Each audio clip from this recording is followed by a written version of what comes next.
over again. Thanks very much indeed. It's great that we're getting together today, especially because we've got the opportunity to hear from Dr. Joseph Farquharson from the University of the West Indies, who now heads up the Jamaica Language Unit. Now we have two colleagues with us, Natalie Fagan-Brown, who led Learning Links International's City College Birmingham's Jamaican language course a few years ago, and has maintained a real interest and drive to see what we can do to take things forward. And also we've got Audrey West with us, and that's lovely. Audrey's taken a very active interest in the work that we've done. So, and just to let you know, Joseph, is it all right if I call you that? Well, that's still my name. Okay, Joseph. We Haven't had changed Dr. nothing. Hilary Robertson Hickling with us last week. Had to I do it by thought, a telephone link, but you know, sometimes these things don't work. And that's been really interesting. So you should all have had a copy of the pages that she agreed that it was okay for us to have out of Fred's book, which is here. So we're going to be looking again at this next week at the psychohistoriography book at chapter 2, where it's going to help us to get our heads around some of the issues that we're talking about. So I think before I go on anymore, I'd just like to thank you very much for being with us very early in the morning, Joseph. And would you like to tell us about the Jamaican Language Unit, about your work, and about your petition? And we'll join in afterwards with some questions, perhaps. Thanks very much indeed. Over to you, Joseph. all right. Thanks, Liz. Well, Liz asked me if you talk about the petition what we do. Um, More than 1 year now, for make Jamaican official. And she asked me if you do it in a patois or Jamaican, and then carry it over in English afterwards. But Liz, me think me I go do it in English this morning. It's too early in the morning now for me to do them high sitting here in a Jamaican. Okay, so I said, hello everybody. Liz asked me to do a talk on the petition that we did a little over a year ago. And she asked me to do it in Jamaican and then translate into English. Um, and this is one of the issues of the context in which I live, in which I exist, that the language that that is my mother language and the language that the country speaks frequently is not the language that is used for public formal discourse. And so, you know, when you have to use that language for public formal discourse, it can be a drag. But that was the whole point of the petition. So in 2019, the country celebrated the 100th anniversary of the birth of Louise Bennett Coverley. And some of you here might know Louise Bennett Coverley, who was who was referred to as Miss Lou. Miss Lou is a larger than life figure. And she herself would admit that she wasn't only larger than life in terms of what she had done and accomplished, but she was also larger than life in body, something that she herself celebrated. But it was her significant contribution to Jamaican identity that we wanted to celebrate in 2019. And so a group of entities came together, including the Jamaican government, the Institute for Gender and Development Studies of the University of the West Indies, the Department of Literatures in English of the university, and also the the Department of Language Linguistics and Philosophy, which is the department that hosts the Jamaican language unit. There were other entities that participated, Jamaica Cultural Development Commission. And all of these entities, from their own individual angles and perspectives, were helping to celebrate this cultural icon. At the same time, the Minister of Culture, Entertainment, Gender and Sports, I hope I got that right, was approached Professor Hubert Devenish, who is the founder and former coordinator of the Jamaican language unit, with the intention of moving to make the Jamaican language official, and that would be part of the celebrations of Miss Lou. And in July of that year, she she included in her presentation to Parliament an intention so to do. Well, it was phrased, if I can remember the phrasing, it said that the ministry was in dialogue with the university about the positioning of the language. That was that's close to the wording that was used. And we did have dialogue, etc. But later on, we discovered that, in the administration, it was not going to be an easy sell. But we decided, and this was a Jamaican language unit, that we would do a petition, because the government of Jamaica has this facility on their website. In fact, the Office of the Prime Minister has a facility on its website where citizens can launch petitions. And if you get 15,000 signatures in 40 days, then the Office of the Prime Minister will release a statement on the issue. So we decided, okay, let's take this route. Now, the Jamaican language unit had done a language attitude survey back in 2005, thereabouts, which looked at, what people were saying about the language, about how they felt about it, where they thought it could be used, etc. And we were pleasantly surprised, because there was more traction than we had thought. We had come much, much, much further than even us linguists who, have been on the battlefront for several decades, that over and over, question after question, you ask people, should you think that the language should be used in Parliament? If you had a choice between two schools for your child, a school that taught only in English, or a school that taught in both English and Jamaican, which one would you choose? And over, with 60% or more, people were going for the options that included Jamaican.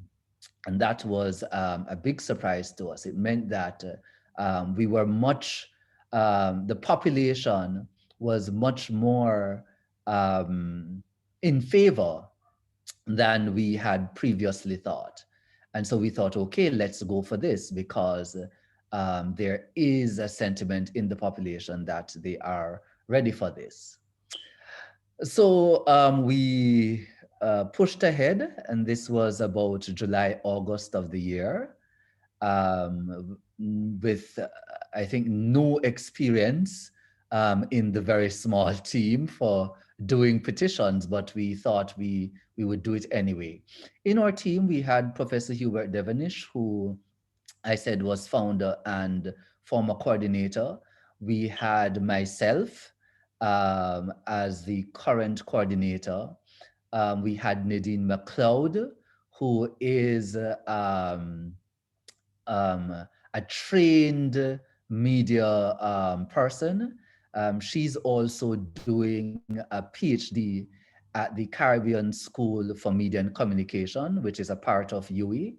And her PhD looks at intelligibility of news reports in English for monolingual speakers of Jamaican and bilingual speakers of Jamaican and English. So she was kind of our media person, getting us interviews on television and radio, getting write-ups in newspapers, etc. And she did a fantastic job, excellent job. We also had the staff of the JLU, which really comprises of our admin assistant and two other persons who provide technical assistance. And they worked on helping to get the work out, or technical assistants. We're working with student assistants to go out to different universities, to spread the word on social media, etc. Arduous work. But then we had to deal with a whole lot of backlash. I read some of the most amazing and incredible things online. People say, why would you do this? Somebody called the language diabolical. Why would you want our children to speak this awful thing? It was really interesting, and I've been hearing the arguments over several decades, but it really brought out a lot of sentiments. But this indicated to us that people were heavily invested in this language thing. Either they were, for, or they were heavily against.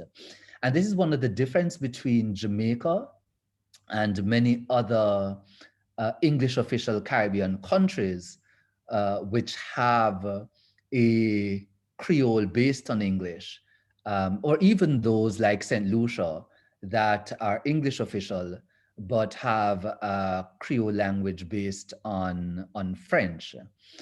That in Jamaica, the national discourse on language has always been kept alive. And even when it's not linguists in the press talking about the language and language issues, ordinary members of the public will bring it up. And one thing that is remarkable about the Jamaican situation, to show how invested people are in this whole thing. And here I'm using invested, whether people are strongly for or they're against it. That when you look at articles on language in the Jamaica Gleaner or the Jamaica Observer that are posted online, they generally get within a day the most comments.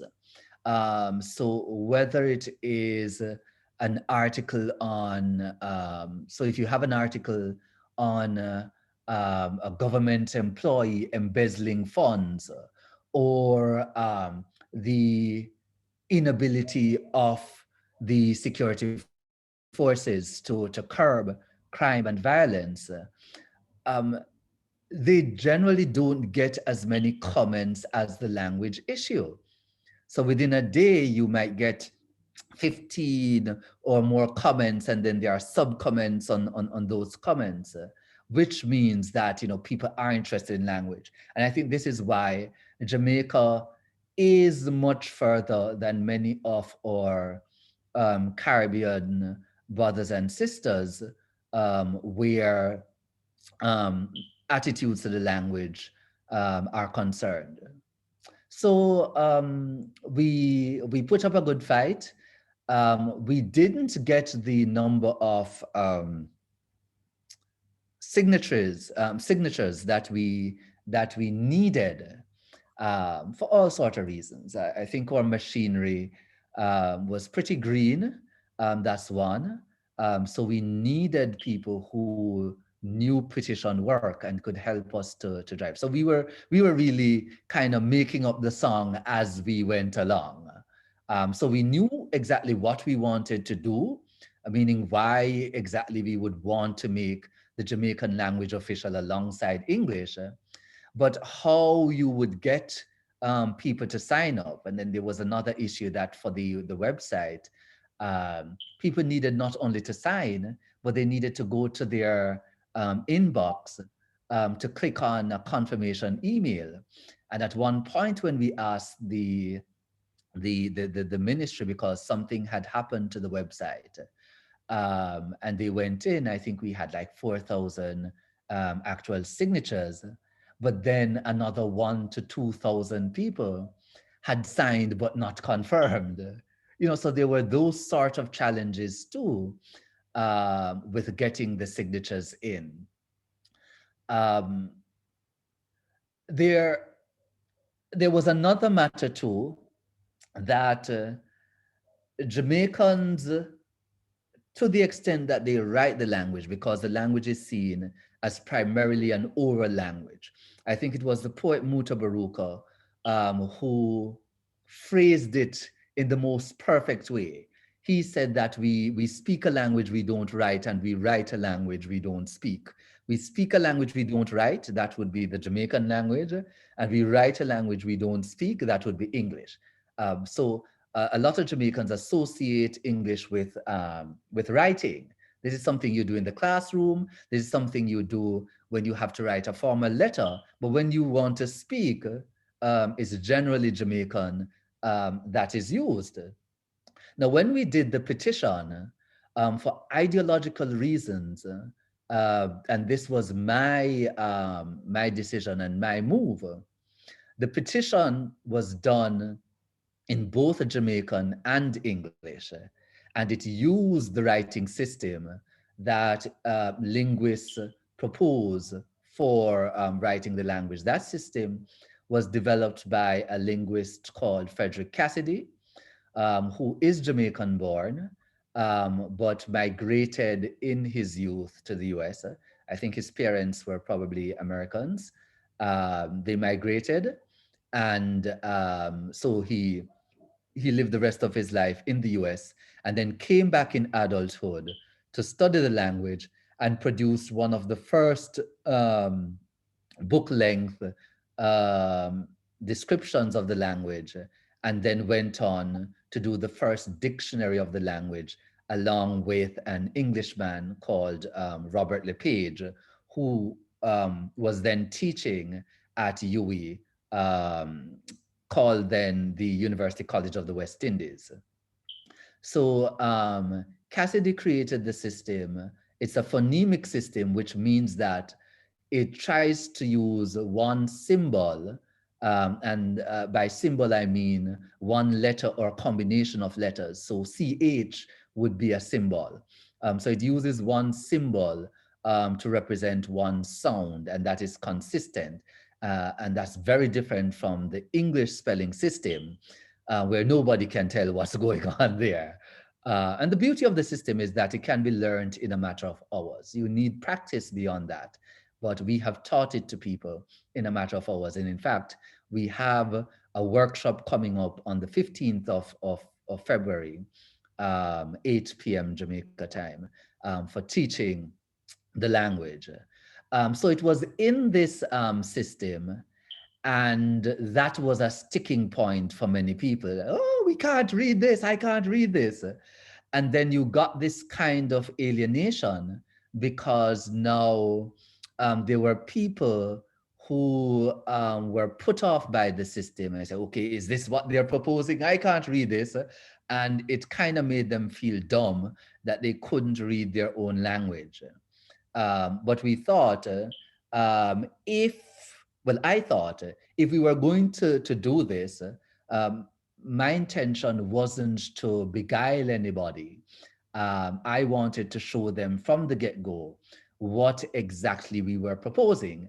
And then if we were proposing to to make the Jamaican language official, which means that it would be used in state agencies, documents will be written in it, then we would have to not only talk the talk, but walk, do the walk also, which meant that we would have to set the example by producing texts in the language. So they got it in both languages. And then you got people, the misinformation and the strawman arguments coming in where people said, oh, you know what, your people need to learn English. Why would we? I said, but, bigger, the petition had a very long name. And that long name was deliberate. The petition was called Make Jamaican an Official Language Alongside English. And you had people out there debating, why are we replacing English? The petition is called Make Jamaican an Official Language Alongside English, not replacing English. But there is this fear in the population. And I believe that fear has to do with how English has treated Jamaican over the several centuries, especially in the 20th century, that the approach to getting the population to become competent in English was an approach that saw the erasure of the Jamaican language. So people could only learn only learn English if they got rid of Jamaican. Or how I expressed it in a different forum is that Jamaican was like a cancer or a cancerous part of the Jamaican body that you had to cut out or amputate in order to save the body. And that saving took place through English. So we had to deal with people who had this fear that we were trying to replace English. Um, there was a petition recently that put us to shame. And it was a petition to get the government to increase the personal allocation. This is for import duty. So the individual allocation that you have when you bring things into the country, I think it's currently at 500 US per person. And the number shot through the roof. I sat and watched it changing, by the minute, going up by the thousands. But of course, this is something for which people can readily see an individual, a personal benefit. But for the language issue, a lot of the benefits are not immediately obvious to the population, especially when you go through a school system that tells you that you have to do things in X language in order to succeed. And your job requires you to know English, which means that if somebody comes with an alternative approach, you are going to now use your experience. Okay, well, I was required to pass English to do well in school. I had to have English in order to get a job. If the children don't have English, how are they going to do well in school? How are they going to get jobs when they come out? How are they going to migrate and get jobs, etc.? So there were all of these issues. So because it was a polarized issue, um, we had the task not only of saying to people, hey, go and sign up. And they say, wow, this is a nice idea. And they go and sign up. But there was a task of convincing. And I compare us to another petition, which had to do with the saving of the cockpit country. That there was the possibility, and the cockpit country is this kind of natural reserve in Jamaica with a lot of endemic species, both in terms of flora and fauna, and a natural watershed for the country, etc. And there was the proposal of doing mining in the area. And one group said, no, this can't happen. And so they appealed to the nation and people signed up. They had professional petition people working on that. But that is the kind of idea that, say, well, let's save the environment. And even if you hadn't given it thought, I think it's not very hard for you to say, okay, saving the environment is a nice thing to do. But we are trying to battle centuries of colonial teaching and colonial perspective, that there is one particular way of doing this thing. And I generally point out to people that English didn't become an official language through happenstance, and English didn't become a global language just by chance. British people, especially right after the end of Norman domination, made a very deliberate decision to switch back to English as the language of administration. And then coming out of English conquest and expansion, English was exported to other nations, to other territories. And then after that, in the 20th century, the British Council, um, in a very deliberate way, pursued the spread of English language and culture to other nations. And so it wasn't because there was anything special about English. And people say, oh, this is such a beautiful language, I must learn it. No. English speakers went about getting other people to talk their language. And we wanted that for our language too. Now, the language has a high visibility globally, and there are lots of people out there who want to learn the language, especially because that language is linked to internationally visible music, reggae, dance hall, ska, etc.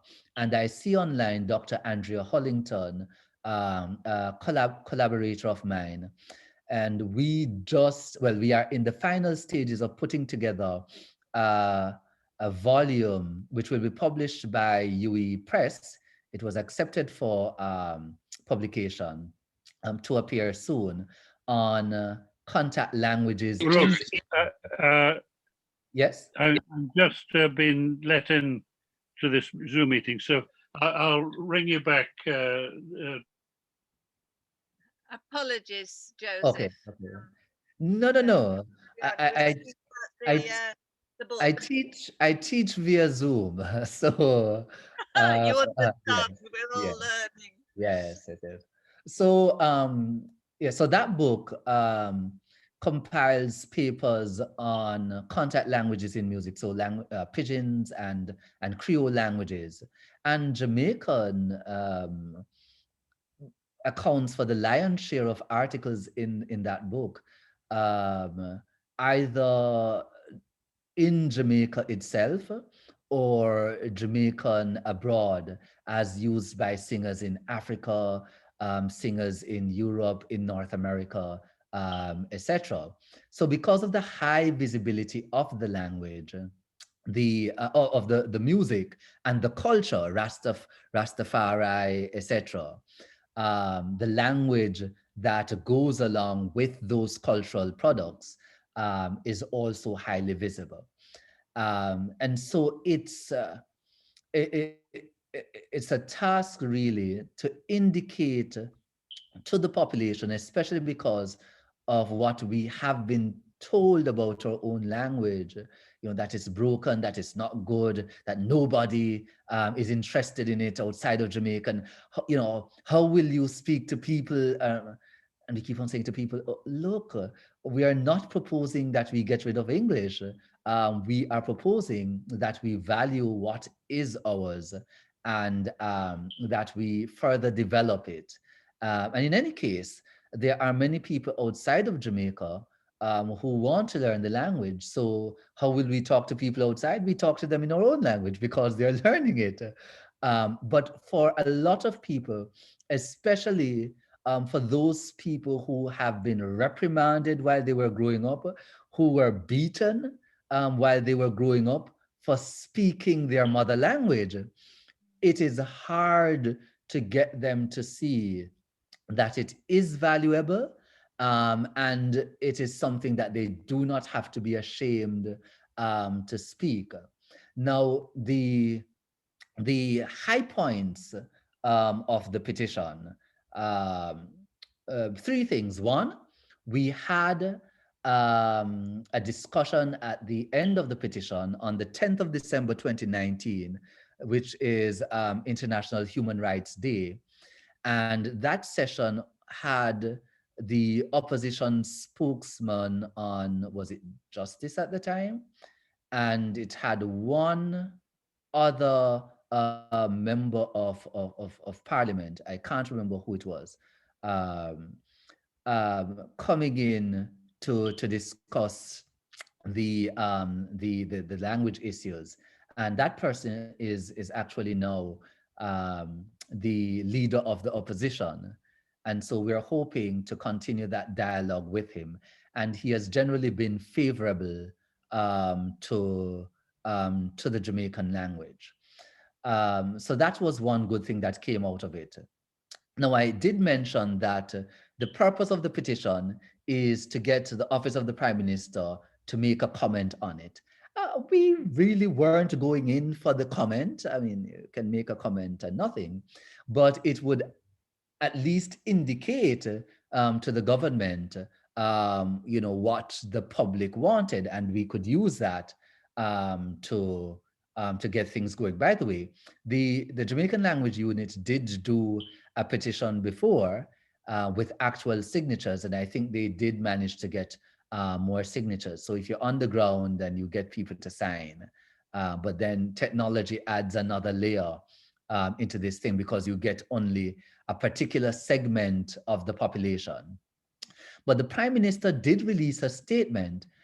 He thought it was significant enough, this is my interpretation, that in a speech to the Youth Parliament, he made a statement on the issue, and this was before the petition was over, and it was something along the lines that the institutionalization of the Jamaican language is inevitable, and we are running with that.